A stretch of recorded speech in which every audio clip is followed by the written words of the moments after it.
All right, thanks for the intro, Liz. That was really great. Before we start, I think we do have one hot mic somewhere. We're getting a little bit of noise. Could everyone please make sure that they are muted? Let's see. There we go, perfect.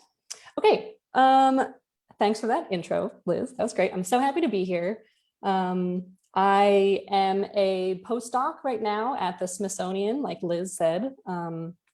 And this is designed to be the most highest level introduction to Mars and the other types of planetary surfaces that we have in our solar system. So if you have any questions, the most obvious or very specific, please feel free to ask them in the chat. I'm here as a resource to help with any questions you have and to get people interested in space. So don't be shy. So even though Liz gave that great intro about me, I'll just say a couple more words about me. I went to college at Mount Holyoke College in Western Massachusetts. I got my bachelor's in astronomy and geology in 2012. After that, I moved to Europe for a year and worked for the European Space Agency for a short amount of time.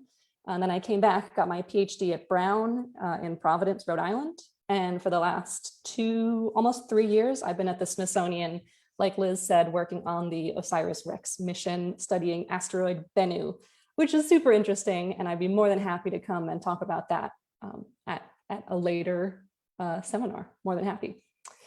As I'm sure everyone saw, there were optional donations that we collected along with the tickets for this event. And all of those donations will be sent to the Ingenuity Project, which is a really great organization here in Baltimore that I've worked with a couple times. I'll be working with them in the future. A lot of my colleagues here in Baltimore work with them. And their mission is to prepare and launch the next diverse generation of nationally competitive STEM leaders from Baltimore City Public Schools. And I went to public school. I really strongly believe in public education. And so I really appreciate what the Ingenuity Project is doing here in Baltimore for students, getting them interested in STEM. So if you're not familiar with them, definitely check them out. They're a great organization. But speaking of ingenuity, heading back to Mars now, people may have seen that today the Ingenuity rotocopter that was on the Mars 2020 mission had its first successful flight today. So this is a GIF that was taken by the Perseverance rover on the surface of Mars that recorded little Ingenuity, this little roto quadcopter, actually flying off the surface of Mars, launching, hovering for about 30 seconds, and then landing back on the surface of Mars. And this is really, really cool. It's the first rotocraft flight on another planet that's ever happened before, which is amazing in and of itself. They've named this field the Wright Brothers Field in honor of the first flight on a different planet. This is really going to usher in a new era of planetary exploration on Mars, but also on other planets and moons. There's a Dragonfly mission coming up soon. It's going to be a quadcopter that'll just fly around to different locations on the surface. It's very cool. Anyways, that's my tie-in back to Mars. And I feel like this is about planetary science, but also this is being hosted through B.Willow, which is a plant shop. And my parents are both gardeners. I love plants. I assume everyone on this call loves plants. And I actually feel like people's interest in plants is very similar to why people are interested in planets like Mars. It's because we care about life. We're interested in life and what it needs and how and where and why it succeeds and why it doesn't. And that really motivates a lot of planetary science research. And it also is sort of the stem of why humans have been interested in Mars for so long. And this goes back at least hundreds, if not thousands of years to humans' obsession and interest and curiosity with Mars. And so if anyone is familiar with the sort of the Canali debate of the late 1800s, this started with this Italian astronomer named Schiaparelli, not the proper Italian pronunciation for the record, but Schiaparelli first mapped the surface of Mars, which is shown in this slide here, in 1877, and mapped Canali, which in Italian translates to channels, these sort of vertical linear features on the surface of Mars. And there were no spacecraft orbiting the planet. There were no huge mountain telescopes at this point. People who were doing mapping like this would literally look through a telescope with their eyeball and stare at the surface of Mars and then go and draw it from hand. So there were a lot of inaccuracies that were happening in these early detailed mapping efforts. And so there's this big debate that happened in the late 19th century where Schiaparelli mapped canali, which got mistranslated into English as canals, not channels. And so people were saying, oh, there are canals all over Mars. And people were observing the surface of Mars and seeing changes on the surface over time. And this really snowballed into people saying that there was this very advanced race of Martians who had built these canals from the polar caps that are ice caps on the poles of Mars to transport water down to the equator where it clearly was drier. And there was change happening over time.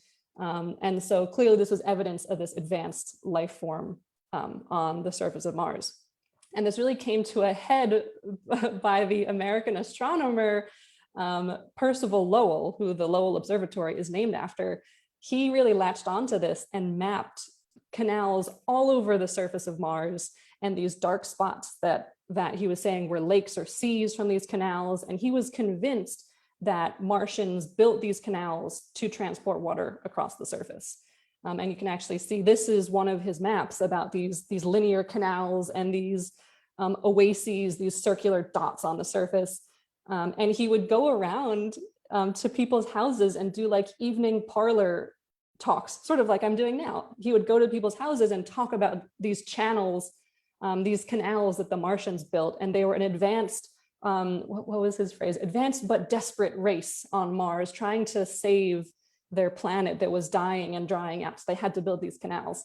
And so that then spurred this craze of other people mapping canals, mapping hundreds of canals on the surface of Mars. And it was a bit of a frenzy. And it actually sort of interesting that at the same period of time was right after major canals on Earth had just been built. So the Suez Canal and the Panama Canal were built right around the same time. So there's a little bit of like psychology happening at the same time as this observational planetary astronomy was going on. And so Lowell really emphasized a lot of interest in alien life on the surface of Mars. And other astronomers at the time didn't really believe him, and they couldn't reproduce any of his observations. And eventually over time, it was concluded that this was all an optical illusion and like a psychological effect, and these canals are not real, and it was just improper resolution and not great telescopes. So it was disproven officially by the Viking spacecraft, but there are no giant canals built by an alien race on the surface of Mars. But that interest in life on Mars really endured throughout culture and through the ages. And that really has, like, very seriously, that has motivated our exploration of not only Mars, but other planets in our solar system, is we're looking for life and how it formed and where it didn't form. So that's part of why I'm doing what I'm doing. So now I'd like to ask all of you a question. Do you think that there is life on Mars? So you can just go in the chat box and just say if you think there's life on Mars, yes or no. There's spoiler, we don't know the answer for sure. So don't feel like you don't know if there's a right answer or not. I'm purely interested in people's opinions. We have one resounding yes, that there definitely is life on Mars. We got 2 yeses. I can't see any of the comments from Facebook. So if people are putting their comments in Facebook, I can't see those, unfortunately. So maybe Liz, if you could monitor that, great. Oh, okay, we're getting some good responses. So we're getting a couple that think that there's not necessarily life now, but maybe there was in the past. We haven't, I hope so. I will withhold my opinion until the end, maybe, if someone wants to ask me. I don't want to bias you. People are hopeful that there is life on Earth. Okay, well, also feel free to keep dropping questions into the chat box if you have them as we come up. So taking a step back here and thinking just about Mars from the most basic perspective. People may have learned the acronym for the planets when they were in second or third grade, like I did, but in case people have forgotten, this is our solar system on this slide here. If you can see my cursor on the screen, we have 4 small rocky planets. We call these terrestrial planets of the inner solar system: Mercury, Venus, Earth, and Mars. We also have Earth's moon right there. And then we have the asteroid belt, which I'm interested because I'm currently studying asteroids. And then that marks a transition into what we call the outer solar system, where we have the gas and ice giant planets: Jupiter, Saturn, Uranus, and Neptune. There are also comets in the outer solar system, as well as the Kuiper belt, as well as the now officially designated dwarf planet Pluto, and other really weird, cool objects in the Kuiper belt, Makemake and Eris, and all these objects that we just didn't know existed because they're so dim and so small and so very far away from Earth that it's really hard to observe them. And so in the next 5 to 10 years, we're going to learn more and more about this very outer part of the solar system that we didn't even know existed because we hadn't thought about it before. And so Mars is right here. So not that we don't love the outer solar system, we're just going to truncate that for now. And so some basic facts about Mars. So Mars is about 1.5 times farther from the sun than the Earth. And since it's farther away, it's colder there. It's as simple as that. The farther you get from the sun, the colder it is. And so the average temperature on the surface of Mars is very cold. It is -81 degrees Fahrenheit. So keep that in mind if you're considering going. It's pretty horrible on the surface. That means average temperature. So it gets even colder than -81 Fahrenheit. Mars is kind of small. It's about half the size of the Earth, which is a little bit funky because planets tend to get larger as you go out in the solar system. And Mars is just this little peewee, which is interesting. We don't totally know why. One day on Mars is just about the same as a day on Earth, 24 hours and like 30 or 40 minutes. And a year is much longer, 687 days. And that's because the farther out in the solar system you are, the longer it takes to orbit the sun. So Mercury orbits very quickly around the sun, and Mars takes almost twice what it takes Earth to orbit around the sun. The atmosphere on Mars is very, very, very thin. So Mars has an atmosphere, but it almost doesn't have an atmosphere. It's less than 1% as thick as Earth's atmosphere is. And even if you could breathe something that thin, you wouldn't be able to because it's like 95% carbon dioxide. So that's not good if you're trying to breathe. It's not good if you want to protect yourself from radiation or meteorites, micrometeorites. On Earth, shooting stars are grains of sand and things coming into our atmosphere and burning up. So they don't actually make it to the surface. But if you don't have an atmosphere, nothing is stopping you from coming and hitting the surface. And then Mars also doesn't really have a global magnetic field, which might not seem important, but Earth's magnetic field is our best radiation protection that we have, which is one of the major reasons that life could evolve on the surface of the Earth. And the magnetic field is generated in the outer core of the Earth, which is liquid. You have to have a liquid outer core to generate a magnetic field. Mars doesn't have that liquid outer core, so it doesn't have the dynamo that's required to power the magnetic field.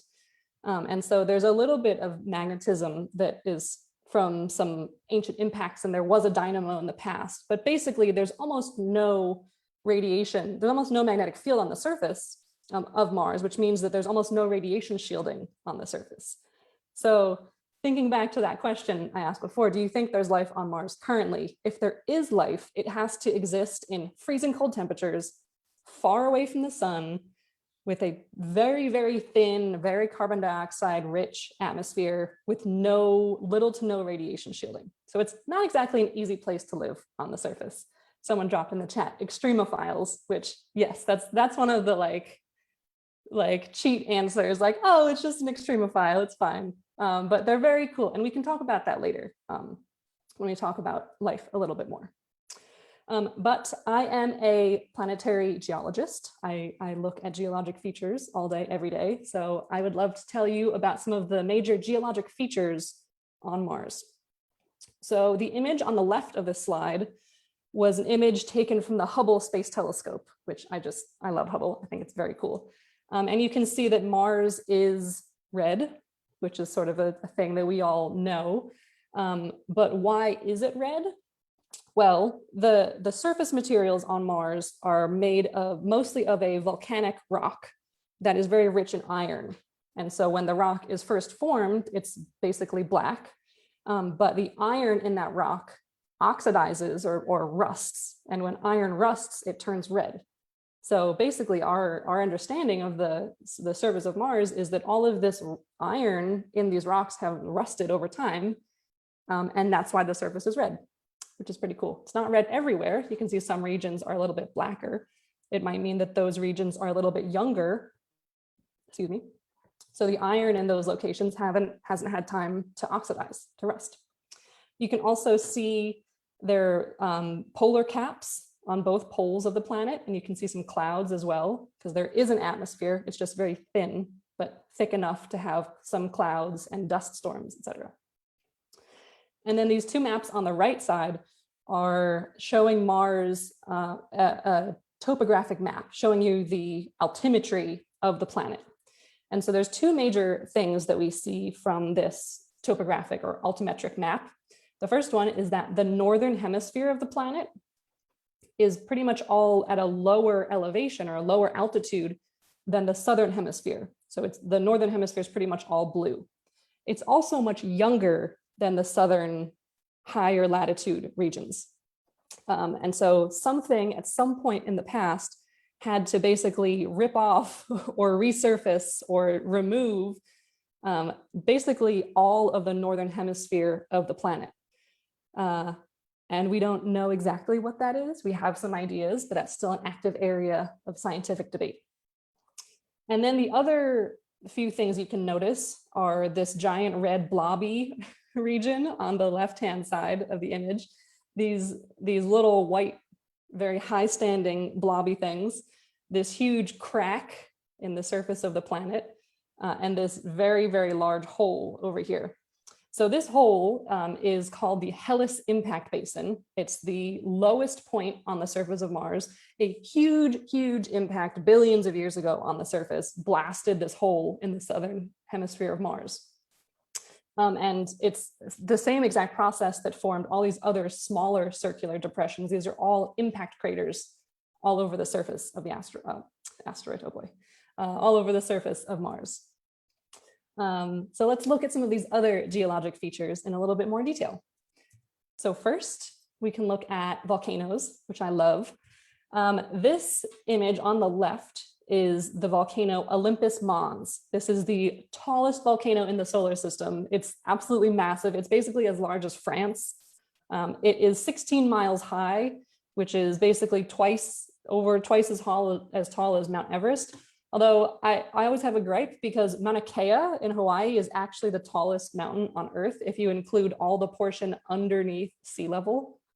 But Mount Everest is the tallest, the highest peak on Earth. Either way, Olympus Mons totally dwarfs these two much larger mountains on Earth. And part of that is because Mars is smaller, so it has less gravity. And so the mass of the planet is pulling things down towards its center relatively less than on Earth. So you can have higher topographic features. And so Olympus Mons has grown very, very tall on Mars. But that's not it. In addition to Olympus Mons, there's also this huge region called the Tharsis Rise, where we have the Tharsis Montes, these other absolutely massive volcanoes. The largest three volcanoes in the Tharsis Montes are Ascraeus Mons, Pavonis Mons, and Arsia Mons. And here's Olympus Mons for scale. And so if this is France, these are still quite large volcanoes. And then there's 8 other quite large volcanoes also in this similar area around here. And these all formed probably around 1 to 3 billion years ago. Olympus Mons has been active actually pretty recently, a few 100 million years ago. We're talking geologic timescales here. So to me, like 100 million years is pretty young. So you'll just need to sort of tweak how you're thinking about timescales when you're dealing with planetary surfaces. So a billion years is like a kind of like a good amount of time. Not crazy long, but not crazy short, a billion years. So I'll just throw out billions every now and then. So these are just the very largest examples of volcanoes on Mars. There's volcanoes everywhere. Volcanism on Mars is very cool, but we gotta press on. There's more to cover. So next, this giant crack that we saw in the surface of Mars, this is called Valles Marineris. This is I saw it called the grandest canyon, which I appreciate. It is as wide as the continental United States. It is up to 4 miles deep. The Grand Canyon in Arizona is like nothing compared to this. This is huge. It spans 20% of the surface of Mars. It's absolutely massive. It's also a little bit mysterious how it formed. It's believed that at least part of it formed due to the formation of the Tharsis Montes, that Tharsis bulge. You can see Astraeus, Pavonis, and Arsia Mons, those volcanoes we just talked about here. So this whole region was growing because of volcanism, and that basically caused the other part of the planet over here to crack and form this huge valley system here. And that could have happened some billions of years ago. It's not exactly clear when it first formed because it's so large that there's been activity in it relatively more recently, a few 100 million years ago.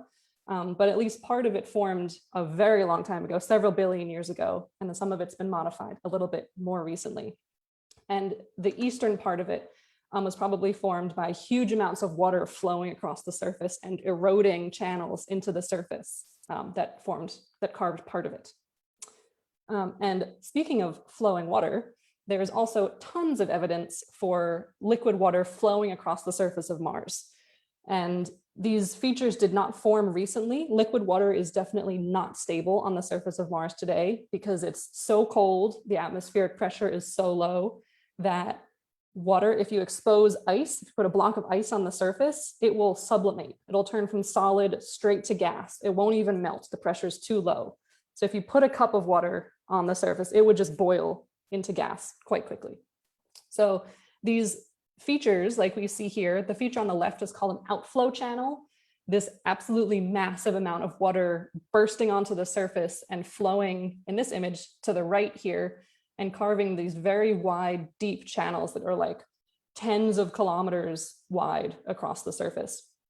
And then at a smaller scale, but even more abundant, we have what are called valley networks that are kind of looks like a tree. It's called a dendritic or branching network, where you have small tributary networks that are carved by flowing water that eventually meet up and form larger channels. And eventually they will keep flowing and making larger channels until they form one very large channel that flows. So it's basically just like a river network. These types of features, as I said, couldn't form recently because it's been way too cold. And the best estimates we have for the ages of these features are like 3 to 3.7 billion years ago. So if we're thinking about getting back to what we talked about before about could life exist on Mars, one of the major things that you need to form life is to have liquid water. And so on Mars, it's not just a question of where could life form, which the answer is that is somewhere where you have liquid water, you have to have liquid water, but it's also a question of when could it have formed, because we need to know when this water was present to know when and where that life could have potentially arisen and then continued or maybe died off. We're not really sure yet. There's also tons of other evidence for liquid water interactions on the surface.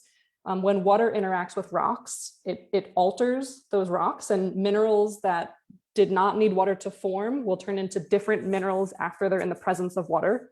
So clays are one example of this, called phyllosilicates, carbonates, salts, hematite. There's a huge suite of minerals that form in the presence of liquid water, and they are distributed all across Mars, associated with features like outflow channels and valley networks and things, but also not associated with these features. So it's been a complex history of water on the surface of Mars. And why do we care about it? As I hinted before, we care about water because it's the most important component when we're searching for life. And so As planetary scientists, we do research to learn more about planets, but one of the major themes that NASA has defined for what it will fund is to look for life. And the phrase, we actually use the phrase follow the water, because it's the one thing that we know life requires in order to form and survive over time. And so when we're looking for life, when we're looking for water, there's this question of like, well, how would we know life when we found it? How do we actually look for life on Mars or anywhere else?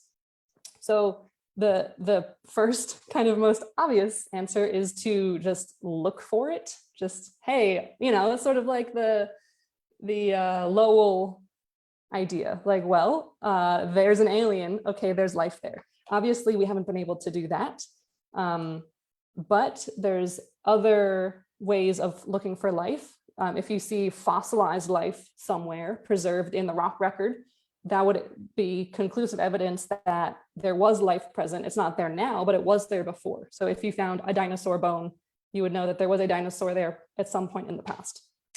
And anyone who was alive and sentient during the 90s might remember that at some point we thought that we found life from Mars. This is a meteorite, the infamous Allen Hills 84001. This is a meteorite that was collected in Antarctica. And if you're interested in meteorites, I'm happy to talk more about that because we have the National Meteorite Collection at the Smithsonian where I work. So this meteorite that was picked up in Antarctica came from Mars originally. And there was a paper that came out in 1996 where scientists were looking at this meteorite and found these weird, like, wormy creatures. Well, they argued they were creatures. They argued that this was actually fossilized evidence of life on Mars that was preserved in this Martian sample that impacted on Earth. And this was conclusive evidence that there was life on Mars. And this sort of like the Martian Canal debate, this caused a huge stir. President Clinton went and gave a press conference talking about this discovery.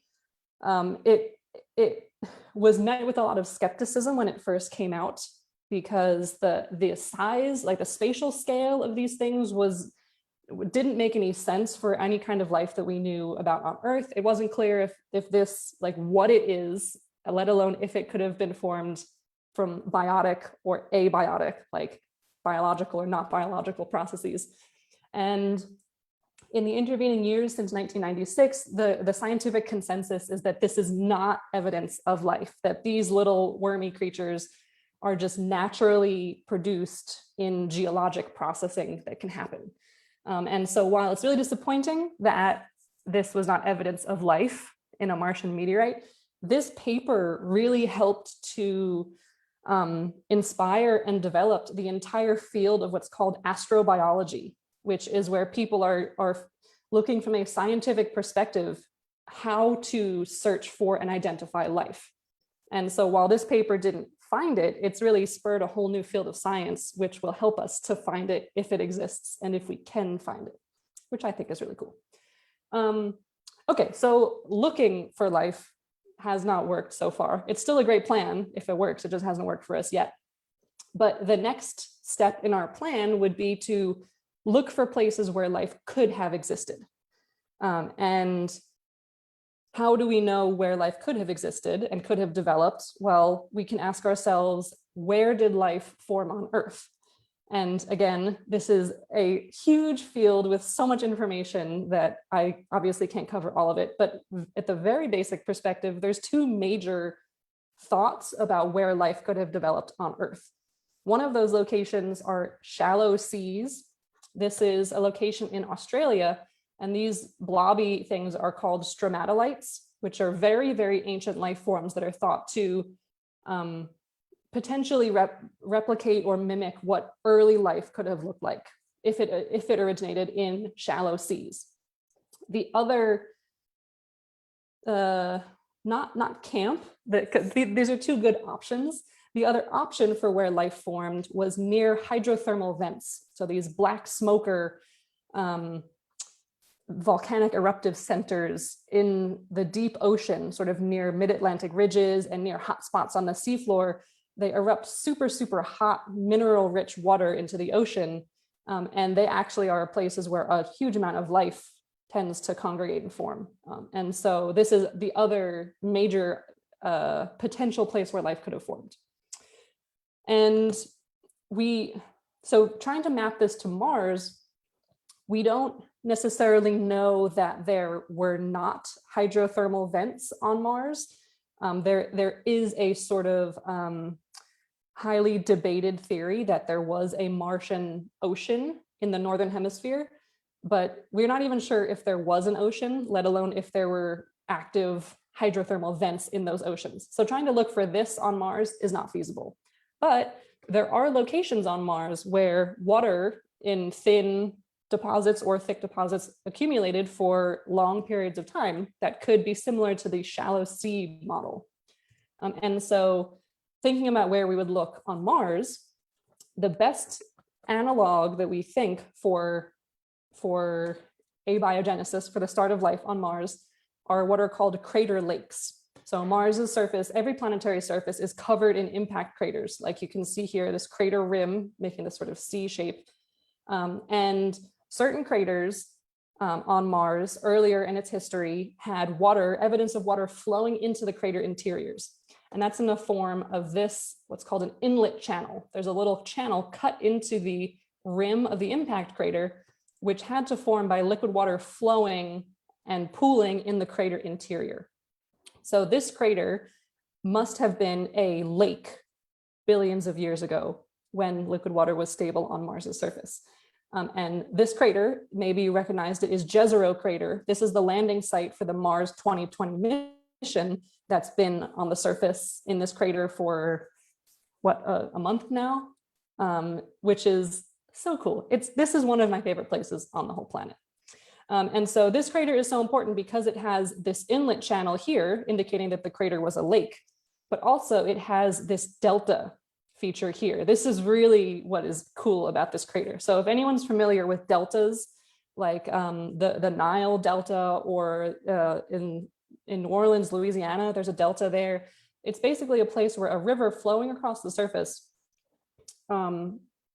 flows into a much larger body of water. And so the water flowing from the river channel into the lake or ocean or wherever it's terminating drops all the sediment that the river was carrying. And that sediment accumulates at that transition and forms a delta. And so this location here, the delta, is basically a way to sample all of the material that water had previously flowed through before it got into this crater here. And so these colors that you can see in this image are all different mineralogical indicators that indicate that the minerals here had formed in the presence of liquid water, which is important because it's like scientifically really important. It's important to know how long this crater was full of water, how long these minerals were altered. It's important to know because water was there, we know it was there. So if there was life, it might be concentrated there. So the Mars 2020 rover is currently driving from the landing site, which is over here approximately, named the Octavia Butler landing site, which I love because she's one of my favorite authors. It's currently driving towards this delta and will be drilling little samples of this delta and other rocks that it's going to cache. It's going to store them in a little, I don't know, a box or something. And then at some point in the future, another spacecraft will come pick up those samples and then bring them back to Earth, which will be the first time that sample return will have been completed from Mars, which is a huge accomplishment that has not happened before, unless you count meteorites, which are super important. So in my opinion, in a lot of people's opinions, Jezero Crater, this site that the Mars 2020 rover is exploring, is one of the best, if not maybe the best place to find life on Mars if it existed, and if it existed in this location. Because this lake formed around 3.5 billion years ago, which is right in that period of liquid water being active on the surface of Mars. And this delta, we know, formed in around 1 to 10 million years. So that's very short from like a geologic time scale, but from a lifetime scale, that's a pretty long period of time. So if life did develop there, it would have been a cool, nice environment for it to grow and hang out for millions of years. But I don't want to get people too excited. Just because this location could be habitable does not mean that it is or was inhabited. We've been looking for habitable environments on Mars for quite some time. And it could be like the warmest, sunniest beach somewhere, but if there's no life, then there's no life. That doesn't make a difference. So we're giving it our best shot to find life, but that doesn't mean it will be there. But if it is there, I think we have a pretty good shot of finding it. Just tempering expectations here. Okay, well, we're getting towards the end of the presentation, and so I've probably made some of you be a little bit more skeptical about whether there is currently life on Mars. So I would like to ask you again, do you think that there is or maybe was life on Mars? Have I shot your dreams down completely, or are you still staying optimistic? Feel free to drop your answers in the chat again. Oh, and I still can't see if people are putting their answers on Facebook, unfortunately. But I'm curious how optimistic our audience will be here about life on Mars. If I had to guess, I agree with people's previous answers that I don't think there's life currently on the surface of Mars. I think if there is life elsewhere in the solar system, I'm putting my hopes in the icy satellites in the outer solar system. But partly that's just because I think they're really cool, that there are subsurface oceans in the outer solar system under thick icy shells. And that would be a really cool place. That is more similar to the sort of hydrothermal vent model of life formation. So it's not that I've discounted Mars entirely. I just think it'd be really cool if we found a whale or something in the oceans on Europa. Okay, it's seeming like where people are a little bit more despondent. Maybe in the past, probably in the past. We'll see. Yeah, someone could survive on Mars, so they say. I'm skeptical. Okay. So with the last few minutes here, I will touch on something that I also am interested in, and I know a lot of other people are interested in because it's in the news a lot, and that is sending humans to Mars. So NASA has stated that it's a priority to send humans to the moon and eventually onto Mars within the next X number of years. It's not really clear when it's going to happen, but it is definitely going to happen. And so just some practicalities about that. Mars is very far from Earth and it's quite hard to get to. So if you're sending humans to Mars, it's a 34 million mile trip of two planets that are orbiting the sun at different speeds. So if you're going to launch from Earth and get to Mars, it needs to be as fast as possible. And even if you go when the two planets are closest together, so your trip is as short as possible, it still takes around 9 months to get from Earth to Mars. And then by the time you land on Mars, Earth has been orbiting a little bit faster, Mars has been orbiting a little bit slower, so the planets are farther apart. So you can't leave Mars to get back to Earth until the planets get close enough together again that you can make the hop over. So that's a wait of around 500 days on the surface of Mars before the planets are going to be close enough together again. And then you still have to leave Mars and take another 9 months to get back to Earth. So your like shortest trip to Mars is going to be about 3 years. So it's not like you're going to the moon, which takes a couple days and then you're there for a couple days and then you come back. It's like a commitment. You got to get there. And then once you're there, you have to deal with all the things we just talked about. You have essentially no magnetic field. So you're getting blasted by radiation. It's really, really cold. There's basically no atmosphere, so you can't breathe. And you're not on Earth. You don't have like food or water or anything except for what you brought with you. Coupled with that is that anything that you take with you, you have to launch and carry with you. So you're bringing enough food, beans, toilet paper, everything you need for 3 years. And it costs $10,000 to launch 1 pound of material into Earth orbit. And that's to get into Earth orbit. That's not to get to Mars. One pound of material. And so water is about 1 pound per cubic foot. So how much water do you drink in a day? I get thirsty. I drink a lot of water. How much are you spending on just launching your water or your air or your toilet paper, you know? And so it's not just about feasibility. It's about, well, feasibility from like a physical perspective. It's about financial feasibility, and like NASA is in the business of bringing astronauts back to Earth. They don't send people on one-way trips. So they're gonna make sure that people can go and come back. So this is like hard. It's hard. It's not cheap. So what is being incredibly extensively researched now is how to make this more feasible and safer and easier and cheaper. And so there's a couple ways that people are doing that. The biggest one is what's called in situ resource utilization, ISRU. So let's say that you would like to breathe tomorrow. You could either bring all of your air with you, or you could harvest or create some air in the local environment, or drinking water. If there's ice or a lake or something around, instead of bringing it with you, you just get it while you're there. And so ISRU is the biggest way to make human exploration more feasible, because you don't have to bring everything with you.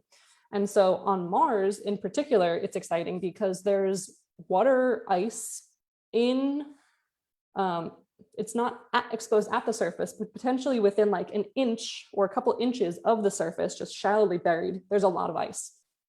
So if you can dig down a little bit, clear off some dirt on the surface, get some ice, you can melt that, you can drink it, you can wash, you can grow your plants with it, you can split the hydrogen and the oxygen, and then you can breathe the air, or you could recombine the hydrogen and the oxygen that releases energy. That's rocket propellant to maybe get you back home. Or you can use the ice, liquid or water, for radiation shielding. So this image on the left is a concept for a habitat that's basically an inflatable dome that you put liquid or you put water around and freeze it. And then that provides radiation shielding. Ice is actually a really good radiation shield. It's also very thermally insulating. So you can basically build yourself an igloo on the surface of the planet. Or if that's too much work, you can find a good place to hide. There actually are a lot of caves potentially on Mars. So if you find yourself a good cave, instead of having to build your own habitat, you can just jump down in there, and then the ground is your radiation shielding, better thermal regulation if you're underground. It's better barrier against meteorite bombardment, that if you have a micrometeorite, that'll just punch right through your expensive igloo.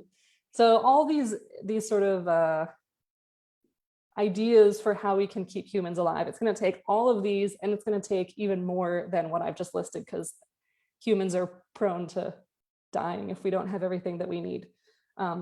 But today, like a couple hours ago, it was just announced that the Mars 2020 mission has this instrument called MOXIE. That's a technology demonstration for creating oxygen on the surface of Mars. It sucks in a little bit of air on Mars, which is it's 95% carbon dioxide, and it converts that into O2, into oxygen. And today they announced that they successfully did that for the first time, which is so cool and never been done, and just worked like a charm. So that again will be another huge way to make human exploration here on Mars, but also on other planets and other locations, more feasible. Okay, so that's my talk. Just a couple closing thoughts that Mars is pretty cool. I hope I've convinced you that it's a wild, wacky, small but mighty planet that we've been studying for hundreds of years and will continue to study for hundreds of years. And without a doubt, humans will explore the surface of Mars soon. I don't know how soon, but in the next years. In my lifetime, I'm certain that humans will be on Mars. There's so much to talk about. I could have talked for hours and it wouldn't have begun to scratch the surface, but if there's something that you're interested in, Google it. There's so many good references out there. In particular, stay tuned for the Mars 2020 results. Those are coming out literally every day. And I'll just say that if you like this type of content, if you're interested in planetary science, Liz and I would love to do more events like this about planetary science. There's a great department of planetary science here at Hopkins. In DC, there's the Smithsonian, NASA headquarters is in DC, the University of Maryland. It's like there's so many great planetary scientists in the local community that I'd love to help arrange future planetary events like this. So I will close here. Thanks so much for your time. This is my email address. I mean this very seriously. If you have questions or comments or anything, please email me. I love chatting about this stuff. And thanks so much to B.Willow for organizing this, and check out the Ingenuity project if you're interested, and give them some money. Just send them an email, say you like what they're doing. And thanks, everyone. Thank you so much. That was awesome. We have a bunch of questions. So for anyone who is down to stick around, I've got them all assembled here. Okay, so first question from Tucker. How warm does the temperature get on Mars, and does it have seasons? Oh, that's a great question. So yes, it does have seasons. And it gets a bit warmer, but it never gets hot.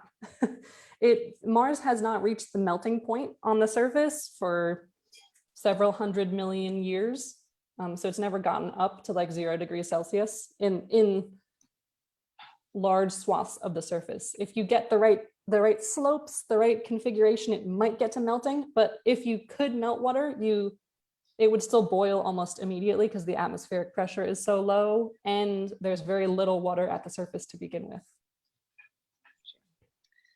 Crazy. So are you gonna go? Are you gonna go to Mars? I'm not gonna be the first one to go. I will gladly go when it's not a thing to go anymore. All right, next question from Alex. What is Mars? You went over it, but do you have like a more defined measure of what Mars's gravity is? Let's see if I can remember it. You weigh about 1/3 as much on Mars as you do on Earth. So if you weigh 100 pounds on Earth, you'd weigh about 60 pounds on Mars. I'm pretty sure that's right. But also, maybe if you Google it, you can find out in a second. So I could be wrong. All right, next question from Aaron. How fast does it take iron to rust on Mars? Very little oxygen or perhaps other oxidants. Yeah, that's a great question. And I'm not sure if we have a great answer for that, because as you said, in order to oxidize, you need to have oxygen around. And so there's some models of how oxidation can happen, not necessarily in the presence of a lot of oxygen, but from sunlight hitting the surface and interacting with CO2 in the atmosphere. And so since you don't have oxygen driving that reaction, it takes a lot longer. But if you have billions of years, it can happen pretty much everywhere. So that is intentionally non-specific, because I don't think it's very well constrained. Because if you had a period in the past, 3.5 billion years ago, where there was more oxygen in the atmosphere and you had water and thicker atmospheric pressure, it could happen kind of like it does here on Earth, where like you leave a knife in the sink or cast iron skillet, you don't clean it properly, it rusts by the next day. So take all of that in mind. That's a great question though. Yeah, definitely. Oh, we do have a response from Aaron. Let's see.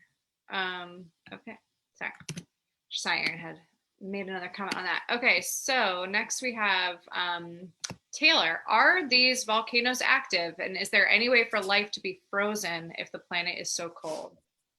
For the first question, the 3 smaller Tharsis Montes that I showed, Ascraeus, Pavonis, and Arsia Mons, those are not active. Olympus Mons has been active, we think, fairly recently, the last 100 million years or so. As I said, very short on planetary timescales. it's conceivable that it could erupt again, but if you think about it, planets cool down over time.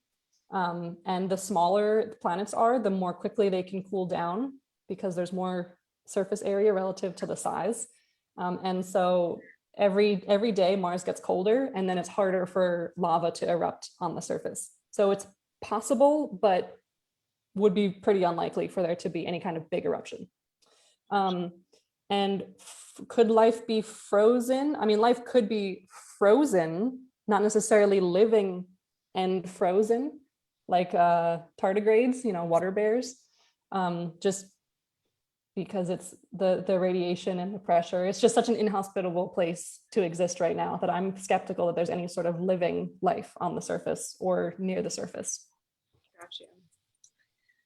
Wild. Okay, next, another question from Alex. What's the feasibility of having a multi-station approach to traveling to Mars, refuel stations, water replenishment, etc.? Oh yeah, that is how it will happen if and when it happens. The heavier you are, the larger gravity well you're in, the more energy it takes to launch. So Earth is pretty big. I mean, sort of. It's big enough that launching off the surface is hard. The moon, for example, is much smaller, so you need much less energy to launch off the surface.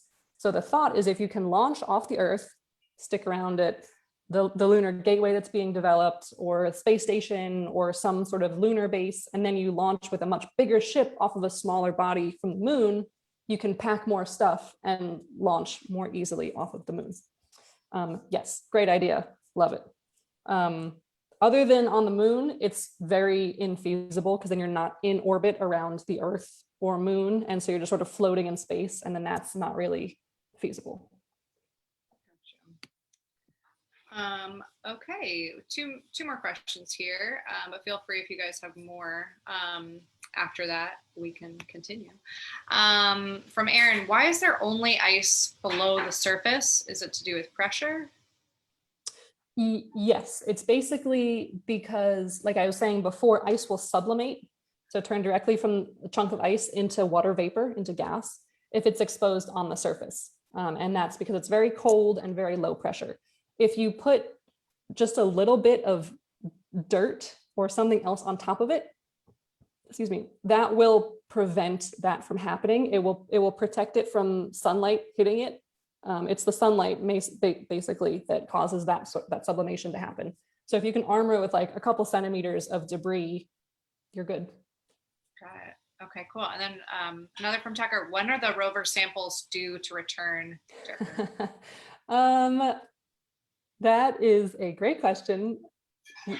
We don't have an answer for that yet because that's a separate mission that has some funding allocated towards it, but it hasn't really been developed yet. So it's not clear.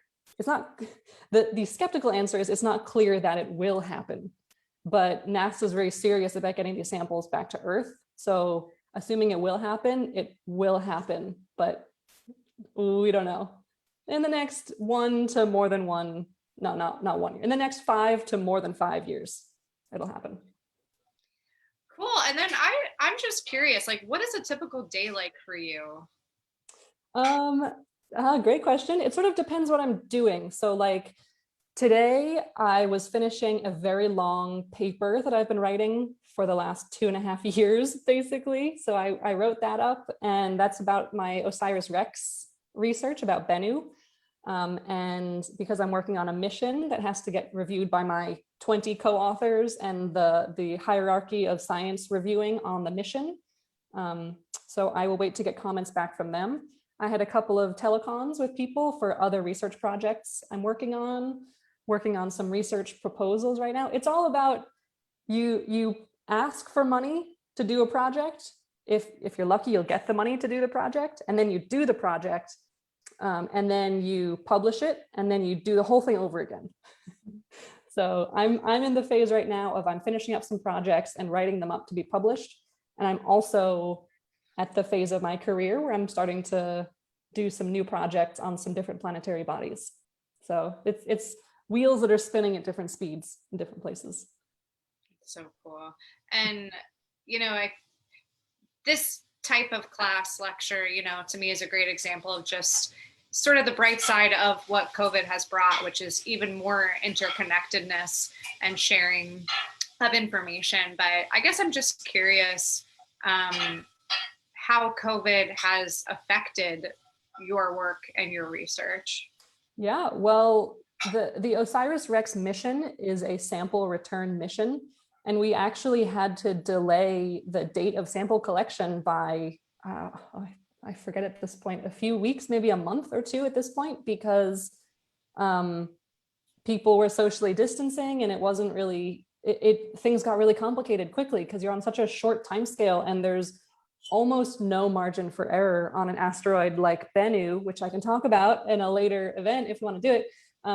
It had to be done perfectly. And so instead of trying to rush it and hope it works, the NASA headquarters and the mission PI decided to delay sample collection by a couple of months and make sure that it was done properly. And that was entirely driven by COVID. So that's been crazy, you know, and I was doing a research project studying meteorites that I was analyzing on instruments at the Smithsonian. But since I can't get into the labs there, I just had to put that project on pause. And so people who, you know, it's not that everything's always about money, but kind of things are about money. And so if you're doing a project that you're funded to do for a certain period of time, but you couldn't do the research, people are having to scramble to get research done now as labs are starting to open up. So I've been pretty lucky because my data are basically all remotely sensed data sets that are available online that I download and work from my computer here. So I haven't been personally affected that much, which is something that's that I appreciate every day. Definitely. Wow. Yeah. We have two more questions that popped up in the chat here. Sure. Could a large impact to Mars, sorry, I'm like trying to work out this question here. Could a large impact to Mars pushed it to an outer orbit and cooled the planet, or is that just impossible? Could a large impact, I think you get it. Yeah. Impacts themselves don't seem to have changed the orbits of planets, like their distance from the sun that much that we can see, right? So if something had happened, we might not necessarily be able to see it, but it's not necessarily impacts that change orbits. Planets, when they're orbiting the sun, tug on each other, their gravity pulls and the sun pulls, and that tugging can very drastically change the orbits of planets, but impacts themselves don't necessarily do that. And so we think that Mars's orbit is probably pretty similar to where it's been for most of its lifetime. Okay, looks like we got one more question from Michael. Are there any specific mission objectives to seek out any cave structures that could become human habitat locations? Not on any active missions right now, but there are plenty of scientists doing research to identify caves and better understand cave environments for scientific purposes, but also for future human exploration purposes. And that's true on Mars, but it's also true, I know a little bit more about this on the moon, because there are also caves formed by flowing lava. They're called lava tubes on the moon. And this is one of the ideas for where humans could potentially live on the moon, because the moon has no atmosphere. So it's even worse than Mars for radiation and impact shielding. And so there's a very cool mission concept called Moon Diver that basically is this two-wheeled craft that's attached to a long tether, and the concept is that it basically drives itself to the edge of one of these pits, these lava tubes, and drives over the edge and basically drives itself hung on this tether down the wall of the lava, the cave, the pit, and goes and drives through the tube to see what it's like, to see if it's even feasible to try and get humans down there. That's still in development as far as I know, but if you're interested, Google Moon Diver, and I think they've got a good website. Very cool. Wow, great questions. I was just going to pull up the amount we were able to raise through our donation-based ticket sales. So we were in total able to raise $163. So cool. Thank you to everyone who generously donated, and we are excited to send that over to the Ingenuity Project. Well, thank you so much. This has been so interesting. This whole thing will be recorded through Facebook and we'll post it on our Instagram. So if anyone wanted to rewatch anything or share it with their friends and family, excuse me,